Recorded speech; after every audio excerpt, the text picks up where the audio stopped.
They fired me the day I saved them $12 million.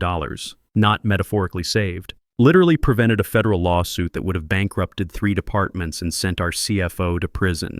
The vendor contract I'd flagged that morning contained SEC violations so blatant they might as well have been written in neon.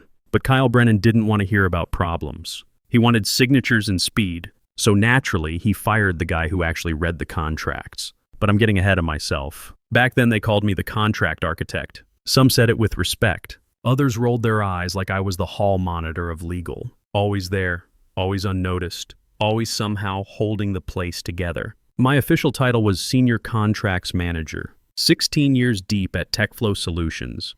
13 years away from retirement, with 2 kids in college and a mortgage that required both my salary and my sanity. I didn't make noise. I made airtight agreements. I didn't play foosball in the break room or network during innovation retreats. I lived in the fine print. While other people flirted with disaster, I was threading liability needles like my kids' college tuition depended on it.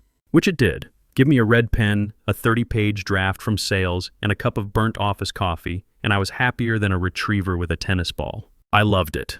Really loved it. And yeah, if you've made it this far and you're one of the 90% of folks who listen to stories like this while checking emails or making dinner, go ahead and hit that subscribe button. Not for me, I've got my legal situation sorted. But the team behind this, they read every click like oxygen. Helps keep the stories coming. Anyway, at work, I was the gray suit in a room full of startup hoodies. Never flashy, never messy, just there. Dependable. I kept things legal, compliant, and quiet. 2 things nobody in our office appreciated until everything started burning. Kyle sure didn't appreciate it. Kyle Brennan, the new COO. 34 years old with a Stanford MBA and the kind of startup swagger that made experienced employees invisible. He didn't just dislike legacy staff. He saw us as obstacles to innovation. Within his first week, he'd started bypassing legal review on time-sensitive deals and creating fast-track approval processes that somehow never included the contracts department. I was legacy. That made me a threat. Not in the sword-fighting sense, but in the I know what you're doing and why it'll explode kind of way. Kyle didn't want guardrails. He wanted yes men. He wanted to sign things fast, flip partnerships like pancakes, and get quoted in TechCrunch before the 4th quarter. Me, I wanted to read the vendor clause that waived our rights to sue in case of IP theft. Call me old-fashioned. Before Kyle showed up, life was weirdly peaceful. I'd start my day with burnt coffee and a spreadsheet of open contracts. I liked the solitude of it, how every clause was a puzzle. Every deal was a minefield I could diffuse with the right indemnity language. I spent years building a system where even if everyone around me lost their minds, the contracts wouldn't. I was the seatbelt in a car full of speed freaks. They didn't like that I pulled the emergency brake sometimes, but they were still alive because of it. People forget that in companies like ours, the person who writes the rules quietly becomes the most dangerous person in the building. They just don't realize it until it's too late. He blew in with a Stanford MBA and the kind of confidence that makes board members nod along while experienced employees become invisible. First day, he parked in the CEO's spot and announced to the entire office that we needed to move at startup velocity. Translation: cut the legal review, skip the risk assessment, and pray nothing explodes. He was charming in that fast-talking, spin you around and sign your house away kind of way. Had that fake, humble charisma that made interns swoon and board members nod. The kind of guy who ended every sentence with "makes sense," like your understanding was part of his genius. He didn't just disregard legacy staff. He treated us like expired milk. The second he found out I'd been there over a decade, he smiled like I'd just confessed to still using dial-up. "I like fresh eyes," he said once, teeth gleaming. "People who think differently." Which of course meant people who don't remember how we got sued in 2017 for this exact stunt. Within weeks, he'd started muscling through contracts like they were Tinder swipes. Sales loved him. Product worshipped him. And legal was being left out of calls, pushed out of deal memos, and sent final drafts 2 minutes before signatures. It was like watching someone build a skyscraper without checking the foundation, using fireworks instead of concrete. I wasn't panicking yet. 16 years had taught me that companies go through phases. Bad managers come and go. Good contracts outlast them all. I kept doing my job, reading every line, flagging every risk, sending my careful memos up the chain. But Kyle wasn't just ignoring the warnings. He was actively bypassing the system. Removing people from email threads, creating fast-track approval processes that somehow never included me, setting up side conversations with vendors before contracts even hit my desk. The guy was allergic to process, and in the contracts world, process isn't bureaucracy. It's survival. That's when I knew this wasn't going to end with Kyle learning his lesson or the board reining him in. This was going to end with someone getting hurt. The question was whether it would be me, the company, or both. Turns out I'd spent years building the perfect trap. I just didn't know Kyle would be stupid enough to step in it. Then came the breach point. A vendor contract landed on my desk. Retroactively, of course. Kyle's new favorite trick was getting signatures first, then sending me the FYI version afterward. This one didn't just raise red flags. It raised air raid sirens. On paper, it looked like a dream. Strategic licensing partnership with a tech firm in Vancouver. Clean revenue split, reasonable terms. The kind of deal that makes quarterly reports look pretty. But buried in the boilerplate was a clause that outright violated our NDA with a major financial partner and could trigger mandatory disclosures under SEC Rule 10b-5. That's not just bad. That's federal court bad. I flagged it carefully. Professionally. Sent a memo up through legal, copied compliance, even tagged our usual risk consultant. I didn't shout. Didn't make it political. Just outlined the liability like I'd done 1,000 times before. 2 hours later, I was summoned to Kyle's office. Let me rephrase. I was summoned to his glass fishbowl throne room, where he liked holding impromptu meetings like a reality show villain. The guy was practically allergic to doors. I walked in, closed my folder, and sat down. He didn't offer a seat, just leaned against his standing desk, sipping something green and awful from a branded company tumbler. "You don't like the deal?" he said without looking at me. "It violates 3 standing agreements and would require disclosure to the SEC. We could be..." He held up a finger like he was silencing a child. "Warren," he said my name slowly, deliberately. "You've been here, 15 years? That's exactly the problem. You see obstacles where I see opportunities. This deal moves us forward. Your job is to make the paperwork work, not to second-guess strategy." The dismissal was calculated. Professional, dangerous.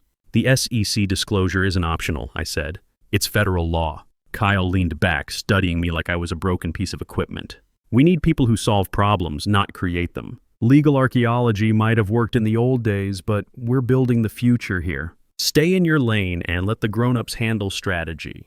I could have exploded. Could have pulled out the documentation, dropped receipts like a courtroom drama. But I didn't. I nodded. Just a small, deliberate nod. Because in that moment, I knew something Kyle didn't. He thought he was flying a rocket ship, but I'd spent the last 16 years quietly building the escape hatch, and he'd just strapped himself in. I spent that night staring at the ceiling fan, replaying his words like crime scene footage. Stay in your lane.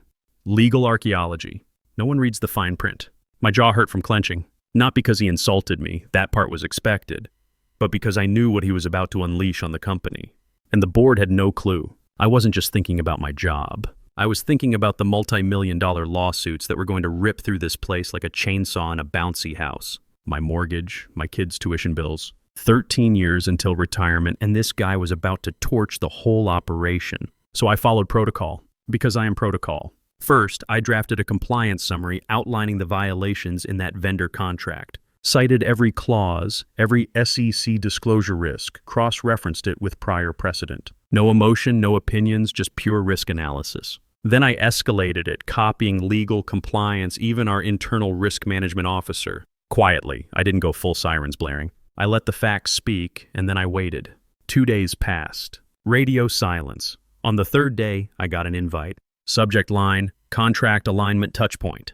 Harmless, boring. Kyle's executive assistant sent it like it was any other alignment meeting, except it was scheduled in the main conference room. The one with all the glass. The one usually reserved for investor pitches and product launches. There were already people inside when I walked in. Kyle, obviously arms folded like a prosecutor. 3 department heads avoiding eye contact. And company lawyer Rachel Martinez, flipping through a manila folder, her face pale under the fluorescent lights. I stepped in. No handshake, no chair offered. Kyle didn't even wait for the door to close. "We're terminating your employment," he said like he was reading quarterly numbers. "Effective immediately. For breach of trust." "Breach of what?" I said, genuinely confused. "You went outside your scope. You escalated confidential deal information. You're not a compliance officer. You're not an attorney. You abused internal channels to undermine executive decisions. I could feel every eye in the room trying to look anywhere else. Rachel's hands were trembling slightly as she gripped the folder. Then Kyle reached in and yanked out a copy of my NDA, slapped it down like evidence in a murder trial.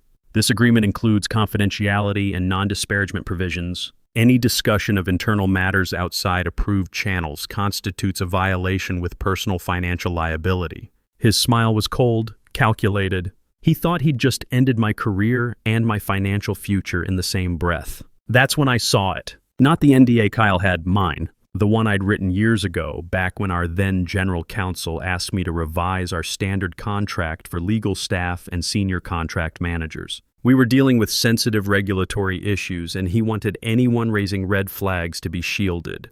That was paragraph 12B. I pulled a copy from my folder. Not the one Kyle had, but mine. Highlighted in yellow, years of revision notes in the margins. I slid it slowly across the glass table toward Rachel. My finger tapped exactly where it mattered. Paragraph 12B. Indemnity clause. In the event of termination coinciding with documented regulatory concern or protected compliance escalation, the company agrees to assume full legal liability and defense costs related to said termination, in perpetuity with no cap. Rachel froze. You could see the exact moment it clicked. Her face drained of color like someone had pulled a plug. She understood what she was looking at before Kyle did. Kyle was still clueless. He'd just triggered a legal mechanism he didn't even know existed. So I turned to him, voice steady as bedrock, and said, "I didn't breach trust, Kyle. I followed protocol. And now you've breached indemnity." He looked at Rachel for support. She couldn't meet his eyes. The folder in her hands might as well have been a ticking bomb. I didn't argue. I didn't raise my voice. I didn't ask for a cardboard box or make a speech about justice. I just stood up, one foot in front of the other, and walked out of that glass fishbowl while Rachel sat there holding a document that would cost the company more than Kyle's entire salary. I didn't slam doors. I didn't cry in the elevator. I didn't pull a dramatic scene and scream about injustice in front of the break room. I walked out like I was going to lunch, calm as a hospice nurse, heels clicking against the laminate like a slow metronome. There's a power in silence that loud men never understand. Security didn't even escort me. That was their first mistake. Back at my desk, I slid my chair in, unplugged my mouse, and opened my laptop. My device. Company issued, but personally assigned and legally accessible under my termination clause. I synced my Outlook to local storage, pulled every flagged memo I'd ever sent regarding contract violations, SEC risks, internal NDA breaches, and questionable revenue smoothing language buried in third-party agreements. I wasn't stealing secrets. I was recovering the receipts of my own work. 16 years of audits, red lines, and escalation emails. All time-stamped, all traceable, all sent through company channels. I didn't need screenshots. I had metadata. Then I shut the lid, walked out, and gave my badge to the guy at the front desk with a smile that probably haunted him for weeks. By the time I got home, my inbox was already filling with pings from ex-colleagues. The whispers had started. "Why did Kyle look so nervous when you left?" Rachel looked like she'd seen a ghost. "Did you write that NDA clause?" I didn't respond. Let them stew. Instead, I made coffee, powered up my desktop, and spent the next 6 hours organizing my archive. I created folders: indemnity, ignored escalations, risk-flagged contracts, SEC violations suspected, and Kyle timeline. I cross-referenced contract timestamps with email alerts. Every time I'd raised a concern about shady vendor clauses or misrepresented partnership structures, I linked it to the contract language Kyle had fast-tracked. It was like mapping a crime scene with highlighters, and the pattern was disgusting. Kyle hadn't just ignored warnings. He'd deleted people from threads, bypassed legal, and shoved contracts through under fabricated urgency. "We'll lose the deal." This is how startups move. Don't be the bottleneck. But the worst part? Rachel had seen it all. Maybe not every email, but enough. She'd been looped in. She'd signed off. Her initials were on files where the risk section was conveniently blank. I wasn't just going up against a bad COO. I was going up against a bad system that had finally started eating itself. The next morning, I got a cease and desist email. Well, technically it came from HR, but the language screamed Kyle. It said my behavior post-termination may constitute a violation of my NDA and demanded I cease any communication regarding internal company matters to outside parties. I laughed so hard I nearly dropped my coffee. Then I flagged the email, dropped it into the folder titled Retaliation, and made a note. Attempted suppression of whistleblower protections confirmed. I didn't respond. I didn't need to.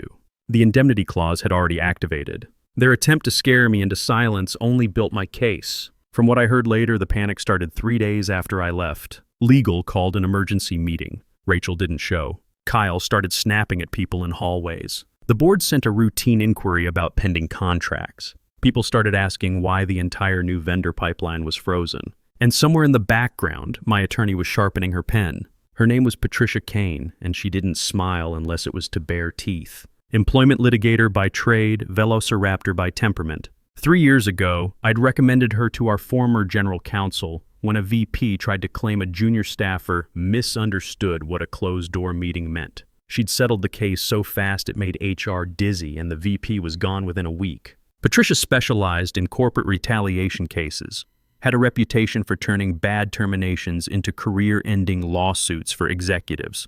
That's who I called. "Patricia," I said, "it's time." She didn't need details. She remembered me, remembered the clause, remembered that I'd written my own insurance policy years ago. We met at her office the next morning in a conference room colder than Kyle's ambition. I laid everything out in front of her. Email archive, flagged memos, contract discrepancies, the cease and desist. Her eyes moved across each page like a surgeon examining x-rays, looking for the exact point of failure. 15 minutes in, she held up a hand and said, "Stop talking. You've already won. Now we make them understand exactly how much this is going to cost them." Together we drafted a pre-litigation letter that read like a surgical strike. Paragraph 1, Clause 12B verbatim. The indemnity trigger. The whistleblower alignment. The fact that they were now legally obligated to pay for my legal fees, their legal fees, and any damages, civil or criminal, with no financial cap and no time limit. Paragraph 2. Systematic documentation of retaliation. Termination following protected escalation. Cease and desist attempts as intimidation. SEC-level exposure with federal implications. Paragraph 3. A professional invitation to settle this quietly before federal regulators became involved. We didn't send it to HR. We didn't send it to Kyle. We sent it to outside counsel, the firm representing the board. Because here's the thing about Kyle. He played checkers loudly, slamming pieces, declaring victory before the board was even set. I played chess, and the queen had finally come off the back line. But I didn't stop there. That same day, I made a personal call. Well, a casual industry update, as we used to call it in legal. I rang up Greg Sullivan, a regulatory auditor I'd worked with on a prior third-party review. Sharp, ethical, and just nosy enough to be useful. "Hey, Greg," I said. "Quick question. What's the threshold, again, for a company needing to self-report contract violations related to SEC-covered partnerships?" There was a pause. He knew what I was doing. "I'd check Form 8K, he said slowly. "And maybe if I were you, send me something informal. I'll decide if it warrants follow-up." I sent him a neatly collated PDF packet within the hour. No accusations, just observations, footnotes, flags. Kyle, meanwhile, still hadn't flinched. From what I heard, he thought the cease and desist had scared me off. Told the product team I was emotionally unstable. Yes. Smirked in a strategy call when someone mentioned legal being overwhelmed, said the board backed his vision. Then, Patricia's letter arrived on the desk of the board's legal representative. It was like dropping a dead bird on a dinner plate. Within 48 hours, our old outside counsel, heavy-hitting white shoe firm with an allergy to bad PR, reached out to Kyle. Not with questions. With silence, deliberate silence, the kind that fills a room like smoke before a fire alarm.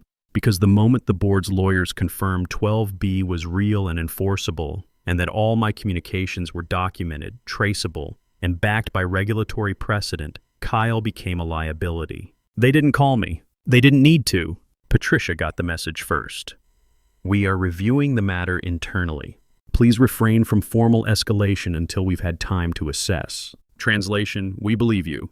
We are terrified. Please give us a minute to deal with our idiot problem. I didn't pop champagne. I didn't gloat. I brewed a fresh pot of coffee, pulled up the vendor contracts Kyle had steamrolled through, and began drafting a new timeline. Because this wasn't revenge. This was architecture. A careful demolition of a man who thought rules were optional and I was just a speed bump. They called it a closed strategic session, but everyone in that building knew what it really was. A panic meeting. No agenda, no minutes, no catered lunch, which for our board was like holding mass without wine. Just 7 silent directors, outside counsel dialing in with grim voices, and a stack of paper 2 inches thick labeled Risk Profile Immediate Exposure. Kyle wasn't invited. That alone set off alarm bells across the company. He found out when his badge wouldn't open the 17th floor elevator, stormed down to legal like a child locked out of his own birthday party, demanding answers. No one gave him any. Rachel had retreated into convenient vacation. HR was suddenly unavailable. Even his executive assistant called in sick. Upstairs, the storm was forming quietly. The board's outside counsel began her presentation with a deep breath and no pleasantries. We've received a pre-litigation notification from Warren Pierce. The central issue is Clause 12B of his employment agreement. Board members flipped to the highlighted section. Most had never read past the standard boilerplate, but 12B wasn't standard anything. In the event of involuntary termination following a documented compliance-related escalation, she read aloud, the company shall indemnify the employee for all legal expenses incurred in defense and counteraction, inclusive of damages, with no financial cap, time limit, or exemption of liability. She let that sink in. This clause was drafted internally by Pierce himself at the request of our former general counsel. It was reviewed by prior outside counsel and incorporated into 5 NDAS for staff considered mission-critical to compliance infrastructure. The CFO cleared his throat. "What's our exposure here?" "Unlimited," came the reply. "Financially, reputationally, legally." Pierce has 16 years of documentation. His termination occurred immediately after a protected compliance escalation. The executive responsible had full access to both Pierce's NDA and his escalation memos. There's no plausible deniability. "What about settlement?" the chairman asked. "We tried." Pierce ignored our offer completely. He's filed preliminary complaints with both the SEC and state regulators. His employment attorney has a reputation for taking these cases to federal court. The room went silent. In corporate boardrooms, silence means one thing: someone's head is about to roll. One director finally spoke. "What's Brennan's status?" "Suspended pending review," counsel replied. "But given the liability exposure and regulatory interest, we need to consider immediate termination for cause." Down in his office, Kyle was pacing like a tiger in a glass cage, still thinking this was about ego, about politics, about a disgruntled staffer too scared to fight. He didn't know they'd just reviewed a clause he'd signed off on, thinking it was standard NDA boilerplate. Didn't know the indemnity meant I could sue them into bankruptcy on their own dime. Didn't know the board now saw him less like a visionary and more like an active volcano. No one yelled, no one cried. But in that quiet, carpeted room with its leather chairs and filtered water, something changed. They realized they hadn't just fired a contracts manager. They'd lit a fuse, and now they were hearing the first hiss of flame. It came in a cream envelope delivered by courier, like a wedding invitation from someone who hopes you forgot they stole your dog. A letter offering me a generous consulting severance package, 3 months of pay, a signed NDA, and a promise to explore future collaboration opportunities if I'd just agree to move on quietly. They even had the nerve to call it a gift.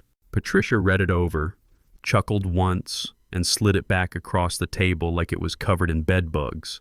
"They still don't get it," she said. "This isn't a negotiation.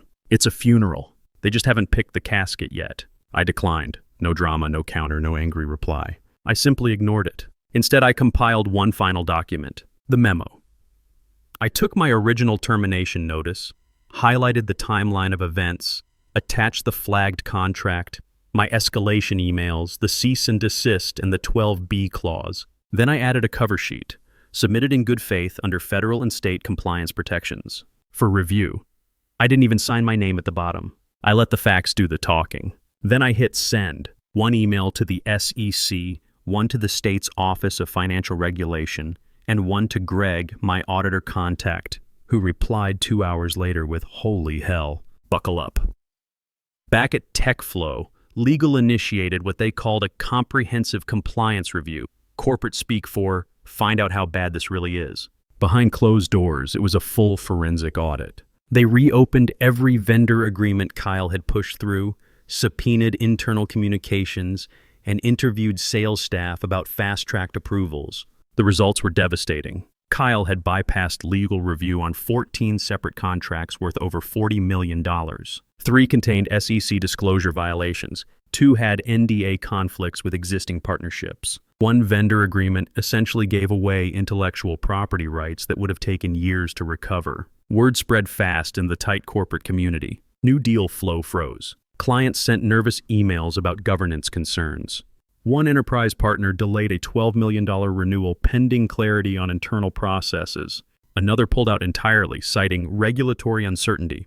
The stock price dropped 8% in 2 days. Industry blogs started asking questions. The SEC's enforcement division sent a formal inquiry letter. Kyle, meanwhile, was still trying to play it off as a temporary misunderstanding. He showed up to meetings he wasn't invited to, sent emails that nobody answered, and told anyone who'd listen that this was just legacy employees resisting innovation. But his badge had already been deactivated. His corporate accounts were frozen. Security was under orders to escort him out if he tried to access the 17th floor. And me? I didn't show up. I didn't call anyone. I didn't post a LinkedIn essay about resilience or finding new beginnings. I just brewed coffee, sat at my kitchen table, and watched the cracks spread. This wasn't rage. This wasn't revenge. This was what it feels like when the house you built starts pushing back. It hit the wire on a Monday morning, time to destroy the week before it started. No beline, no direct quotes, just a surgical expose published by an industry outlet known for burying companies in polite, devastating prose. Headline: COO pushes through risky contracts, legal retaliation ensues. The article read like it was written by someone with a direct line to my email archive, which of course it wasn't. I'd never spoken to a reporter, didn't have to. The evidence had legs. Someone somewhere in the regulatory ecosystem, maybe Greg, maybe someone in the compliance office tired of covering for cowboys, had decided it was time for sunlight. The piece outlined everything with brutal elegance. A pattern of reckless vendor contracts signed without full legal review. An internal whistleblower raising red flags, then mysteriously terminated. A previously unseen indemnity clause triggering massive internal liability. Regulatory interests now formally engaged, per unnamed sources. They didn't use my name. They didn't need to. Inside the office, panic bloomed like mold in a damp basement. Teams canceled meetings. Executives stopped replying to emails. Legal locked down internal document access for containment purposes. Sales went full mute. And then the domino fell. A respected compliance watchdog, one of those slow-moving, methodical groups whose opinion carries the weight of a Supreme Court ruling in the corporate world, issued a rare public bulletin. A dry, heavily footnoted case study titled Retaliation, Red Flags, and the Cost of Ignoring Internal Compliance. Page 2.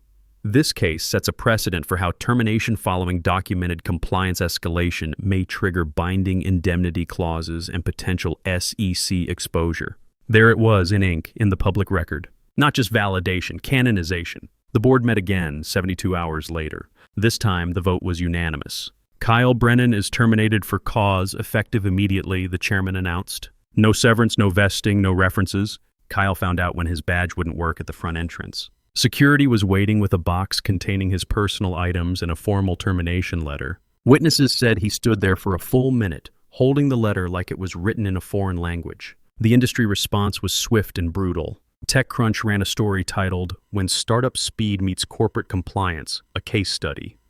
The Harvard Business Review published an analysis of the hidden costs of bypassing legal review. Employment law blogs cited the case as precedent for indemnity clause enforcement. A respected compliance watchdog issued a bulletin. This case demonstrates how termination following documented compliance escalation may trigger binding indemnity clauses and potential SEC exposure. Companies should review employment agreements for similar provisions and ensure executives understand the financial implications of retaliating against internal whistleblowers. My name wasn't mentioned in any of the coverage. It didn't need to be. 3 months later, TechFlow settled with me for an undisclosed amount. The settlement included full legal fee reimbursement, a statement clearing my professional reputation, and a recommendation letter signed by the entire board. Kyle, meanwhile, was quietly blacklisted from every major tech firm on the West Coast. I didn't celebrate. I didn't gloat. I just updated my LinkedIn profile and started fielding calls from headhunters who'd heard about the contract architect who'd built the perfect legal trap. 16 years of reading fine print had taught me something Kyle never learned. In corporate America, the house always wins, especially when you built it yourself.